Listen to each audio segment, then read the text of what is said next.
नमस्कार मित्रों, आप सभी का स्वागत है आपके अपने YouTube चैनल डियर लर्नर्स पर।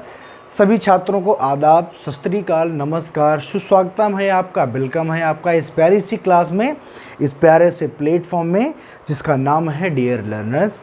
और ये प्लेटफॉर्म आपको बहुत ही अच्छी जानकारी प्रोवाइड करता है, बहुत ही अच्छी योजनाएं बताता है और आपके लक्ष्य तक पहुंचाने में आपकी पूरी भरसक मदद करता है और आगे ऐसे ही करता रहेगा, ऐसा आपका भी भरोसा है और ऐसा हम आपको भरोसा दिलाते भी हैं कि हम आपकी मदद करते रहेंगे। अच्छा, पिछले दिनों में कुछ क्लासेस कुछ इश्यूज़ की वजह से नहीं आई हैं, क्योंकि प्यारे बच्चे, हर एक जो टीचर होता है वो भी इंसान होता है, तो कुछ न कुछ चलता रहता है। तो इतने दिन से क्लासें नहीं, इसके लिए हम आपसे माफ़ी चाहेंगे। और बहुत ही प्यारा सा टॉपिक आज हम शुरू करने वाले हैं जिसका नाम है उपसर्ग, और आज हिंदी का टॉपिक है उपसर्ग। अच्छा, उपसर्ग जो टॉपिक है वो आपके यूपी जो टेट है उसमें बहुत ही महत्वपूर्ण भूमिका निभाता है, क्योंकि अब देखो, जैसे उपसर्ग है, प्रत्यय है, ये ऐसे टॉपिक होते हैं कि ये इनमें जो क्वेश्चंस होते हैं वो छोटे होते हैं लेकिन बहुत महत्वपूर्ण क्वेश्चंस बनते हैं।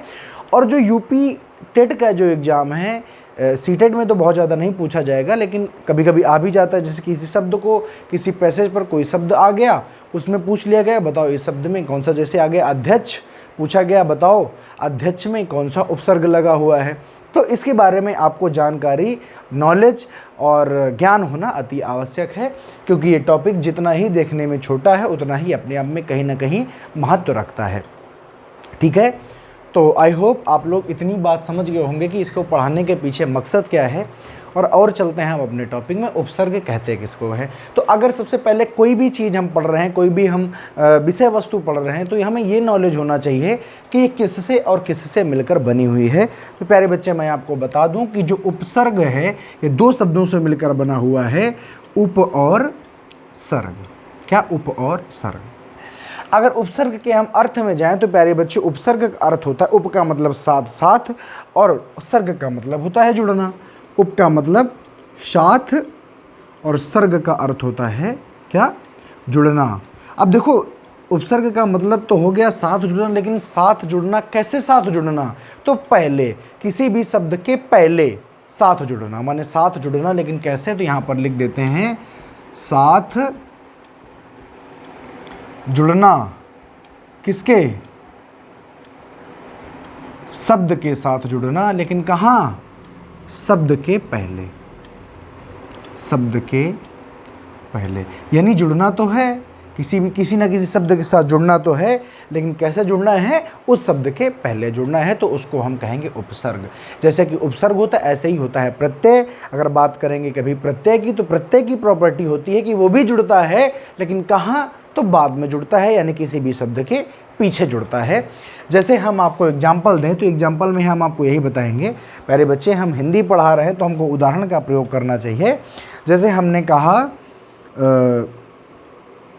हम कहें अपमान। क्या कहें? अपमान। ये आपका उदाहरण है। उदाहरण में पहला क्या है? उदाहरण हमने लिया अपमान। आप देख रहे हैं कि एक शब्द लिखा हुआ है मान और एक चीज़ लिखी हुई है अप। तो आप जानते हैं मान माने क्या होता है? मान सम्मान या मर्यादा। मान माने क्या होता है? मर्यादा। और इसके पहले हमने एक विषय वस्तु या हम कहते हैं एक शब्दांश का प्रयोग किया। हम इसको शब्द ना कहकर कहेंगे शब्दांश का प्रयोग किया है, जो कि मान माने होता था मर्यादा या इज्जत, और जब इसके साथ अप जुड़ गया तो ये एक उपसर्ग का काम कर रहा है, क्योंकि आगे जुड़ा है। और उपसर्ग क्या होते हैं? उपसर्ग की परिभाषा होती है वे शब्दांश जो किसी शब्द के पहले जुड़ करके उसके अर्थ को परिवर्तित कर देते हैं, बदल देते हैं, उनको हम उपसर्ग कहते हैं। तो आपने देखा कि मान माने होता है लज्जा या सम्मान, और यही अगर अप कर दिया जाए माने क्या हो जाएगा? तो अपमान का मतलब होता है तिरस्कार। क्या होता है? तिरस्कार होता है। तो यहाँ पर मान का मतलब सम्मान था, मान का मतलब लज्जा था, मान का मतलब मर्यादा था, और यहीं पर जब और लग गया तो ये तुरंत का तुरंत इसने क्या किया? भाव को उलट पुलट कर दिया या उल्टा दिया। तो बताइए, ये वे शब्दांश होते हैं जो किसी भी शब्द के आगे जुड़ते हैं। तो मान एक शब्द था जिसका एक सार्थक अर्थ था, परंतु अप एक शब्दांश इसके आगे जुड़ा और इसने इस शब्द की पूरा का पूरा काया पलट कर दिया प्यारे बच्चे। तो यहाँ पर आप कहेंगे अप क्या है, शब्दांश है। अप क्या है, उपसर्ग है। और उपसर्ग कहाँ जुड़ते हैं, तो सदैव किसी न किसी शब्द के पहले जुड़ते हैं। आपको आई होप समझ में आ गया होगा। तो आपको क्या समझना है, आपको समझना है कि उप का अर्थ होता है साथ साथ या साथ, और सर्ग का अर्थ होता है जुड़ना। तो साथ जुड़ना कैसे, किसी भी शब्द के साथ जुड़ना, लेकिन उस शब्द के पहले जुड़ना को ही हम उपसर्ग कहते हैं। अगर हम कहें प्यारे बच्चे कि इसकी परिभाषा बताओ, अगर हम परिभाषा लिखने की कोशिश करें तो हम परिभाषा में क्या लिखेंगे, आप कहेंगे सर जी आप परिभाषा में लिखोगे वे शब्दांश, क्या वे शब्दांश, कभी इनको शब्द ना कह बैठना, क्योंकि शब्द वे होते हैं जिनका एक सार्थक अर्थ होता है। और मरण लिखा इसके पहले अगर आ जोड़ दिया गया तो आ का क्या अर्थ होता है, जब मरण के साथ जुड़ेगा तभी तो अर्थ देगा। यानी ये शब्दांश होते हैं, तो शब्दों के अंश होते हैं, ना कि पूरा का पूरा एक शब्द होते हैं। समझ गए, शब्द और शब्दांश। शब्द का मतलब एक सार्थक शब्द जिसका कोई ना कोई अर्थ निकले, और शब्दांश का मतलब होता है शब्दों का अंश। तो वे शब्दांश जो किसी भी शब्द के पहले जुड़कर, किसी भी शब्द के पहले जुड़कर क्या होता है, किसी भी शब्द के पहले जुड़कर उस शब्द का अर्थ परिवर्तित कर देते हैं। जुड़कर क्या करते हैं, उस शब्द का अर्थ, उस शब्द का अर्थ परिवर्तित कर देते हैं। उन शब्दांश को हम क्या कहते हैं, तो आप कहेंगे उन्हें क्या कहते हैं, तो उन्हें उपसर्ग कहते हैं। उन्हें उपसर्ग कहते हैं। आप मुझसे कहोगे सर जी इतनी बात तो आपने बता दी, मुझे करके दिखाइए। मैं देखो, मान लीजिए हम यहाँ पर उदाहरण लिखते हैं, बहुत ही ध्यान से देखिएगा सभी लोग। देखो हमारे पास एक शब्द था हार, ये हमारे पास एक शब्द क्या था, आप कहोगे हमारे पास एक शब्द था हार। हार के दो ही मतलब हो सकते थे, या तो गहना, और या क्या हो सकता था, या हो सकता था आपका पराजय। आपने कहा बिल्कुल ठीक बात है सर जी, हार के दो ही अर्थ हो सकते हैं प्यारे बच्चे। एक बार मैं ज़रा देख लेता हूं कि आपको यहाँ तक सब कुछ क्लियर दिखाई दे रहा है कि नहीं दे रहा है। आपको सब कुछ दिखाई दे रहा है और बहुत ही अच्छी बात है। हार के प्यारे बच्चे दो ही अर्थ हो सकते हैं, या तो गहना, हार जो महिलाएं पहनती हैं अपने कंठ पर, गले पर, और हार का मतलब पराजय हो सकता है। लेकिन अगर इसी हार के पहले मैं उपसर्ग को जोड़ना शुरू कर दूं, जैसा कि लिखा है कि वे शब्दांश जो किसी के शब्द के पहले जुड़ें लेकिन उसके अर्थ को क्या कर दें, परिवर्तित कर दें, बदल दें, जो उसका अर्थ हो वो रह ही ना जाए। जैसे बहुत ही ध्यान से देखिएगा प्यारे बच्चे, हमारे पास हार शब्द था, हमने कई बार हार शब्द को लिख लिया। ध्यान से देखना, हमने कई बार इसी हार शब्द को डिनोट कर लिया। ठीक है बात, आपने कहा बिल्कुल ठीक बात है। हमने क्या किया, इस हार के पहले मैंने वी लगा दिया, इसके पहले मैंने परी लगा दिया, इसके पहले, और इस हार के पहले मैंने क्या लगा दिया, उप लगा दिया, उपहार। और फिर उसके बाद में मैंने इसके आगे लगा दिया संहार, और इस हार के इसके आगे मैंने लगा दिया परिहार, विहार, संहार, और इसके आगे मैंने लगा दिया क्या लगा दिया, आ लगा दिया। तो प्यारे बच्चे ये हो गया आहार। अभी तक देखो क्या था कि इस हार का मतलब था गहना या पराजय। जैसे ही इसके आगे इन उपसर्गों ने जगह ले ली, इसके आगे जैसे ही एक शब्दांश जुड़ गए, वी का मतलब कुछ नहीं होता है, परी का भी कोई विशेष कोई मतलब नहीं होता है, लेकिन इनका थोड़ा थोड़ा मतलब होता है, और जिस भी शब्द के साथ ये जुड़ते हैं उसके अर्थ को बदल देते हैं। तो विहार माने घूमना, नौका विहार करना, जंगल विहार करना, समझ गए। नौका विहार माने नाव के द्वारा घूमना। तो विहार माने क्या हो गया, आप कहेंगे सर जी विहार माने हो गया घूमना। यहीं पर जब बात आई प्यारे बच्चे परिहार, परिहार का मतलब त्यागना, और हमारे ठाकुर समुदाय में एक जाति भी होती है, जाति का मतलब एक उनका समूह है परिहार, जो सब कुछ त्याग करके केवल और केवल युद्ध में के लिए आमादा हो गए, वो परिहार कहलाए। और लिखा उपहार, उपहार माने नजराना या आप कहेंगे भेंट होता है, और संहार माने होता है नाश करना। क्या करना? नाश करना या तबाह कर देना। और आहार माने होता है भैया भोजन। तो आप खुद भी विचार करिए कि परिभाषा परिपक्व है कि नहीं है। वे शब्दांश जो किसी भी शब्द के पहले जुड़ करके उसके अर्थ को क्या कर देते हैं, परिवर्तित कर देते हैं, क्या कहलाते हैं? तो उपसर्ग कहलाते हैं। और उपसर्ग किसी भी शब्द के पहले ही प्रयोग किए जा सकते हैं। ठीक है बात? अगर इतनी बात समझ आ गई है प्यारे बच्चों तो एक बार स्क्रीनशॉट करो और हमको आगे बढ़ने की इजाज़त दो। हम आगे बढ़ें और आपको कुछ और बातें बताएं। करिए जल्दी से। और मुझे ऐसा लगता है कि आपने स्क्रीनशॉट डन कर लिया होगा और आप मुझे आगे बढ़ने की इजाज़त दे चुके होंगे। पढ़ाते पढ़ाते प्यारे बच्चे बीच में एक हम आपसे छोटी सी दरख्वास्त करना चाहेंगे कि जितने भी बच्चे यहाँ पर देखने आते हैं, जितने भी हमारे छात्र दोस्त मित्र जो भी आप समझें देखने आते हैं, सबसे एक छोटी सी गुजारिश है कि जितने लोग देखने आओ सब लोग लाइक भी ज़रूर करो। और मैं सबकी तरफ से एक एक कमेंट चाहता हूँ कि आप इस क्लास को लेकर के आपके क्या विचार हैं और आप क्या पूछना चाह रहे हैं, क्या आपको सब कुछ क्लियर समझ आ रहा है। जो भी दिक्कत है हम आपका फीडबैक ज़रूर चाहेंगे। इतना सभी लोग समय निकाल कर ज़रूर करें। और जो भी छात्र यहाँ पर नए आए वो चैनल को सब्सक्राइब ज़रूर करें, क्योंकि आपके लिए हम प्रयास कर रहे हैं और हम चाहते हैं कि आप भी हमारी इस मेहनत का थोड़ा सा मोल मानें और अपना अंगूठा जो है, अपना जो उंगली है वो एक बार लाइक बटन पर ज़रूर ले जाएं, कमेंट ज़रूर करें।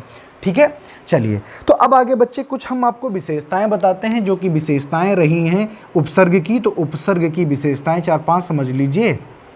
उपसर्ग की विशेषताएं, क्योंकि कई बार आपसे पूछा जाता है कि निम्न में से उपसर्ग की विशेषता है और निम्न में से उपसर्ग की विशेषता नहीं है।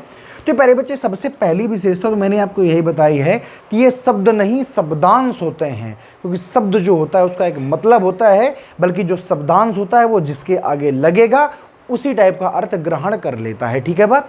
तो ये शब्दांश होते हैं, शब्द नहीं होते हैं। क्या होते हैं? शब्दांश होते हैं। दूसरी बात है, मैंने अभी अभी कहा इनका खुद का कोई अर्थ नहीं होता है। जिस भी शब्द के पहले जुड़ते हैं उसी का अर्थ ग्रहण कर लेते हैं, उसी के अर्थ को ग्रहण कर लेते हैं। तो याद रखिएगा, इनका कोई विशेष अर्थ नहीं होता, विशेष अर्थ नहीं होता। तो फिर क्या करते हैं? जिसके पहले जुड़ते हैं, जिस शब्द के पहले जुड़ते हैं,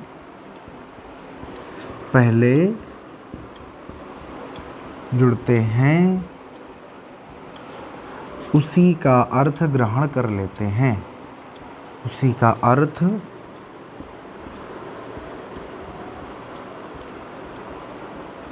ग्रहण कर लेते हैं। आई होप समझ में आएगा। जैसे कि इसके लिए एक उदाहरण हम देखते हैं। मेरे पास में एक जो उपसर्ग है वो आ है। मैंने आ उपसर्ग को हार के पहले जोड़ा और मैंने आ उपसर्ग को मरण के पहले जोड़ा। ठीक, उपसर्ग तो वही है, ध्यान से जरा देखिएगा। उपसर्ग तो वही है आ, उपसर्ग तो वही है आ, लेकिन जब हार के पहले जुड़ा तो आहार माने इसने अपना अर्थ बनाया प्यारे भैया भोजन। क्या बनाया? भोजन। और जब ये मरण के पहले जुड़ा, आमरण माने मरने तक, जैसे मैं ईश्वर का आमरण, जैसे कि गांधी जी आमरण अनशन करते हैं, यानी जब तक मर नहीं जाएंगे तब तक खाना नहीं खाएंगे, माने मरने तक। क्या हो जाएगा? मरने तक। तो कोई अगर कहे कि जो आ है उसका जो अर्थ है वो तक है, होता है, लेकिन जिस भी शब्द के पहले जुड़ते हैं उसी के अर्थ को ग्रहण कर लेते हैं। यानी ये फिक्स नहीं कर सकते हो कि आ तक ही होता है, नहीं तो इसमें तो होना चाहिए हार तक, गलत हो जाएगा। ठीक है, आहार माने हार तक थोड़ी ना हो जाएगा, आहार माने भोजन, न्यूट्रिशन। ठीक है, तो ऐसी बात है। तो इस प्रकार से आप समझेंगे कि जिसके पहले जुड़ेंगे उसी का अर्थ ग्रहण कर लेते हैं। आगे आ जाओ। और सबसे बड़ी बात जो विशेषता जो लिखनी होती है, ये किसी भी शब्द के पहले जोड़े जाते हैं, बाद में इनका कोई काम नहीं है। ये किसी शब्द के पहले जुड़ते हैं, ये किसी शब्द के पहले जुड़ते हैं। ये किसी शब्द के पहले जुड़ते हैं। और समझ गए कि नहीं समझ गए? अच्छा, प्रारंभ में ही जोड़े जाते हैं। अच्छा ठीक है। अब देखो, एक सबसे बढ़िया चीज़ इसमें ये आती है, जैसे कि अब मैंने आपको कहा था कि कोई भी नया शब्द बनता है उसके बनाने की 4 विधियां होती हैं: संधि, समास, उपसर्ग और प्रत्यय। माने कोई भी आप हिंदी भाषा में या संस्कृत भाषा में नया शब्द सिर्फ 4 प्रकार से बना सकते हैं। एक तो हिंदी से एक तो आप संधि से बना सकते हैं, दूसरा समास से बना सकते हैं, तीसरा किसी भी शब्द में प्रत्यय जोड़ सकते हैं, और चौथा किसी भी शब्द में उपसर्ग जोड़ सकते हैं। अच्छा, जोड़ने और घटाने से आपको लग रहा होगा क्या इसमें संधि का नियम लागू होता है क्या? भाई कोई शब्द जुड़ता है तो संधि से जुड़ता है, कोई शब्द जुड़ेगा तो समास से जुड़ेगा, और उपसर्ग हम पढ़ ही रहे हैं। तो इसमें संधि और समास का नियम लागू होता भी है, लेकिन जरूरी नहीं कि हमेशा लागू ही रहेगा। जैसे हम कहें आमरण में बताओ कौन सा, या आहार में कौन सा लागू है, जरूरी नहीं कि लागू रहे, लेकिन लागू होता भी है। ठीक है। तो एक बात आप बहुत ही सबसे प्यारा नियम है कि इनमें संधि व समास का नियम लागू होता है, परंतु जरूरी नहीं है कि परंतु लागू ही रहे, ऐसा जरूरी नहीं है। लेकिन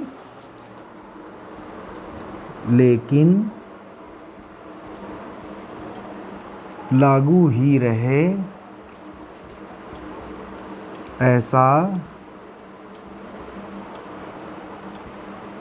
ऐसा आवश्यक नहीं है। यानी लागू हो भी सकता है और नहीं भी हो सकता है।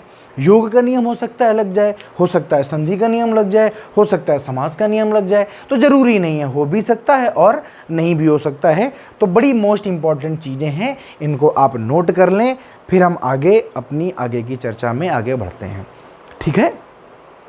तो मुझे ऐसा लगता है कि आप लोगों ने कहीं ना कहीं इसका स्क्रीनशॉट कर लिया होगा। जैसे ही बच्चे मैं हटूं तो आप एक बार स्क्रीनशॉट इसका ज़रूर कर लें, क्योंकि notes is the most important thing. हालांकि मैं तो देने वाला हूँ ही बहुत ही जल्द। अभी आप सभी को ये बता दे रहा हूँ कि डियर लर्नर्स के पास में जो हमने किताब अपनी बनाई थी, जो मेरी बुकलेट है, वो डियर लर्नर्स चैनल पर है। जिसको भी जो भी चाहते हैं लेना वो ले सकते हैं वहाँ से। और आप चैनल में जो प्रोवाइड नंबर उस पर फ़ोन कर सकते हैं, पूछ सकते हैं उसके रेट क्या हैं, और ऐसा करके आप ले सकते हैं। पूर्णतया वो जो बुक है वो मेरे द्वारा ही बनाई गई है, और वो किसी भी परीक्षा के लिए अच्छी है। उसमें आप ये मत देखिएगा कि उसमें पीजीटी का क्वेश्चन रखा है, उसमें टीजीटी का रखा है, उसमें लेखपाल का रखा है। सारे के सारे क्वेश्चन बहुत ही अच्छे हैं, बहुत ही बेहतरीन है। तो आप चाहें तो सभी के सभी उसको ले सकते हैं। बात करते हैं उपसर्ग के भेद कितने होते हैं, मतलब प्रकार कितने होते हैं। उपसर्ग तो हमने पढ़ लिया, अब ये भी तो पता होना चाहिए कि भैया कितने प्रकार के होते हैं। तो उपसर्ग जो होते हैं ये 3 प्रकार के होते हैं। कितने प्रकार के? 3 प्रकार के। कौन कौन से होते हैं? तो पहले नंबर पर आते हैं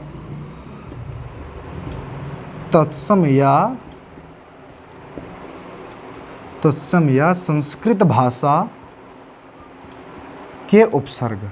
आप सभी जानते हैं कि जो तत्सम होते हैं, जो तत्सम शब्द हैं, ये किसके शब्द हैं? तो आप कहेंगे संस्कृत भाषा के हैं। तो तत्सम या संस्कृत भाषा के उपसर्ग, चाहे इनको तत्सम उपसर्ग कहें, क्योंकि तत्सम जो शब्द होते हैं संस्कृत भाषा के जो शब्द होते हैं, तत्सम शब्दों की परिभाषा है कि वे शब्द, तत्सम शब्दों पर भाषा हम बोल रहे हैं, वे शब्द जो संस्कृत भाषा से सीधे सीधे तौर पर हिंदी भाषा में शामिल कर लिए गए हैं, उनको हम तत्सम शब्द कहते हैं। तो चाहे ऐसे लिखें चाहे ऐसे लिखें, एक ही बात है। दूसरे नंबर के जो होते हैं उनको हम कहते हैं तद्भव। क्या कहते हैं? तद्भव या देसी भाषा के उपसर्ग। देसी भाषा के उपसर्ग, चाहे तद्भव को हो और चाहे उनको देसी भाषा के उपसर्ग को हो। तीसरे नंबर में होते हैं विदेशी भाषा के उपसर्ग। विदेशी भाषा, चाहे विदेशी भाषा का हो और चाहे इसको लिख सकते हैं अरबी,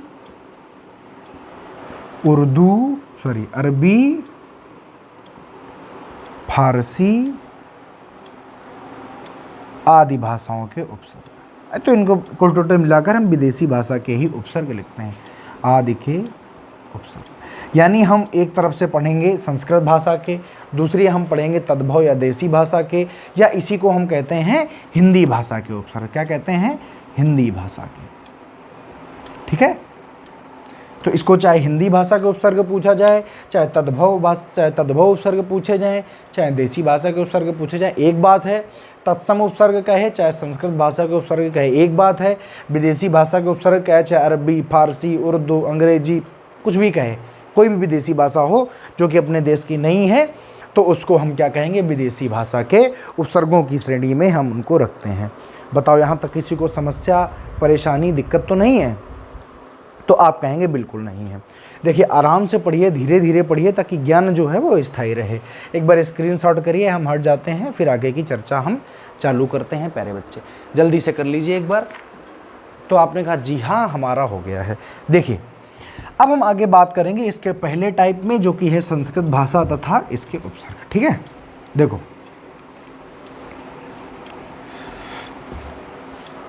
ध्यान से देखिएगा। अगर हम चर्चा करें प्यारे बच्चे, पहले जिनको कहते हैं तत्सम या संस्कृत भाषा के उपसर्ग। ठीक, तो सबसे पहले तो ये बात जान लो कि ये क्या होते हैं। वे उपसर्ग जो सीधे संस्कृत भाषा से आ गए हैं, या वे उपसर्ग जो सीधे संस्कृत से आ गए हैं या तत्सम भाषा के होते हैं, उनको ये कहते हैं। तो इनकी लिखाने की कोई ज़रूरत है नहीं।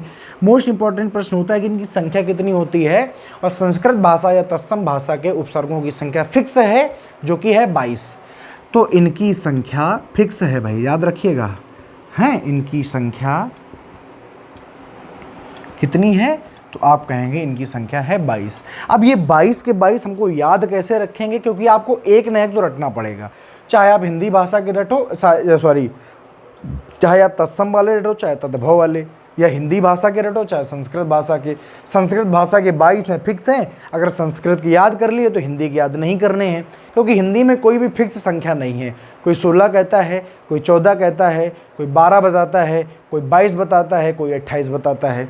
तो हम वहाँ पर नहीं मानेंगे, तो हम संस्कृत में याद करेंगे और हिंदी में हम अपने आप से समझ जाएंगे। अब इसको याद करने के लिए आपको एक मैट्रिक बताता हूँ, आप कैसे याद करेंगे। तो आप याद ऐसे करेंगे, आप कहेंगे 8 4 4 2 2 और 2, माने 8 8 8 16 और 16 और 6 22। अब देखो मैं ये क्यों कह रहा हूँ। 8 में वे सारे उपसर्ग रखने हैं जो आ शब्द से बनते हैं। कैसे बनते हैं? आ शब्द से बनते हैं। तो 2 4 तो आप ऐसे जान जाओगे। जैसे कौन कौन से 2 4 आप जान जाएंगे? जैसे अधि, जैसे अव, जैसे अप और आ।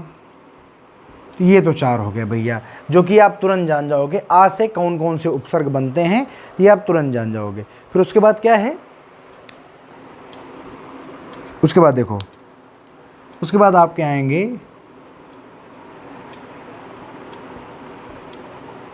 अभी, हाँ अभी।